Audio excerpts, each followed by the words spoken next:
Oh, Hello. it's the end of another long week. Why is it that we have a clear exit? Like, bye! Very clear. But we never know how to start these. Why don't we just do hi?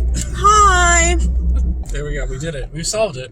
Gonna discuss some topics today that I have thought about for a while today. And I know nothing about. Yes, that is correct. First off, would you rather half of the world's population be robots? Yes. Or half of the world's population be aliens? And we'll say this is like a thing, just half of the population are robots or half of them are aliens. Like, it's just, they're fine, they walk among us. I feel like aliens would be more useful because if it was robots, people would have made them. And so they're just as likely as people to be bad at what they're designed to do. Do you think that in either case that the robots or the aliens would be like friendly with us? I think if it was robots, they would be designed as programmed. I think aliens would be like, oh, we've got to help these puppies. You know what I mean? Yeah. Either way, I think aliens would be much more interesting to learn from. That being said, I don't think aliens would settle on this planet. Because there's not a whole lot for us to give them. Maybe there is, though. I mean, we're aliens to them. It's true. It's true. What's one thing that humans have done that you think is really impressive? Smartphones, to be honest with you. Yeah? Just because of how, rapidly they developed. That's something that people genuinely, learned from and improved. They were like, well, we have computers, but what if we could put them in our pockets? And then what if they're better than computers?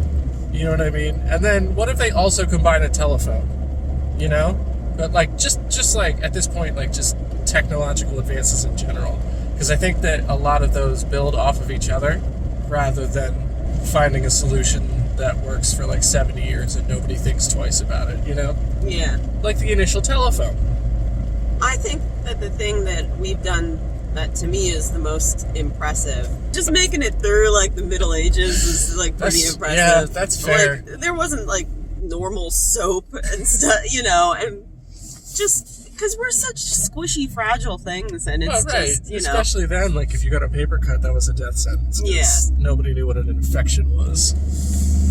But something like technological or structural or whatever that I think is really impressive. I think airplanes. Oh yeah. And anything that flies is really impressive. Yeah. Because our model is the bird. Right. We made it out of the opposite of the bird. Yeah, it's heavy and it doesn't flap its wings. Nothing does. And it carries a shit ton of stuff on its back. Mm-hmm. You know what I mean? Yeah. No, that's true. So would you rather only eat round foods?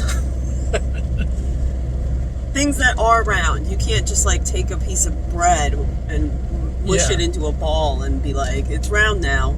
Only round foods. Mm-hmm. Or oblong. I'll give you grapes. They're not perfectly round, but Or curved. Yeah. Or only foods that are orange.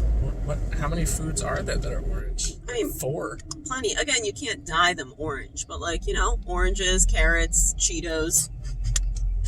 A healthy, balanced diet.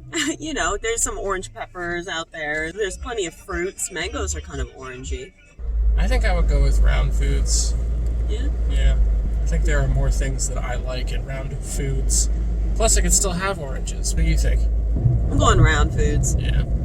Because I'm actually not super big on fruit, and I feel like... Yeah, with round foods, you could have your olives still, too. Yeah, well, I'm thinking nuts also. There's plenty of round nuts. Yeah. I just feel like there's more options. Yeah. I assume pizza would be in the round food diet. I'd say so.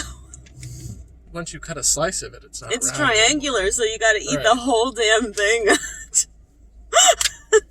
Do Strombolis count? No, because they're kind of more... But they're a round thing folded in half. It's true. You know what I mean? The age-old debate. If you could own a dwelling, just a place you live in, within the landscape of a movie, which movie would it be? Now, you're not a character in the movie. You just live there. I'm going to take Atlantis from Atlantis, because if I only have to interact with the 400 people who live in Atlantis and never any tourists, that would do it. And when we do get tourists, we summon a god to crush our city even further into the ocean. I'll take that. I would want to live somewhere that morphs and changes a lot. So I'm thinking either like the paint world in What Dreams May Come, or Inception. I was gonna suggest that. Yeah. Now, I wouldn't be a main character, so it wouldn't be my dream. I'm not the one changing it. Yeah. But I think that would be really fun. I would like to live in the woods in between in Nightmare Before Christmas. Just like pop in and out of each of the holiday towns. That would be really You know what neat. I mean? Yeah, good call. Yeah. If you could bring one mythological creature to life, which would it be? And I'm thinking everything from just like abroad, like vampires, werewolves, mermaids, to also just like Bigfoot or the Loch Ness Monster or, Medusa or just anything that comes from lore. Sure. Yeah, so I'm thinking mermaids. I think it would be really great if the ocean had an advocate. Yeah. Like somebody who could speak to people and be like, you gotta stop shooting these missiles in here. Do you know what I mean? Like, right. Or stop polluting, or like, somebody who could, from experience, be like, you're messing up my home. Well, gee, that's so noble compared to what I was gonna do. You could also just pick something that you think is cool. Yeah, I really like minotaurs. For no reason. Like, that's just bad news bears right there. I think if I had to pick one specific thing, like where there is only one, I would pick Medusa. Because I think she is just so cool. My one thing would be Mothman, because I think that is such a bizarre cryptid. Very odd. Very odd. Yeah. I would really like for that to be real, Right. I would actually really like to find out that it's just been this one extremely weird Appalachian family who's been passing down this tradition of pretending to be the Mothman. That would be great. Or what if it was like a years. normal moth? It's just really old. It's like it doesn't stop growing. Right. All right. Well, All right. those are my only questions. So, Bye. bye.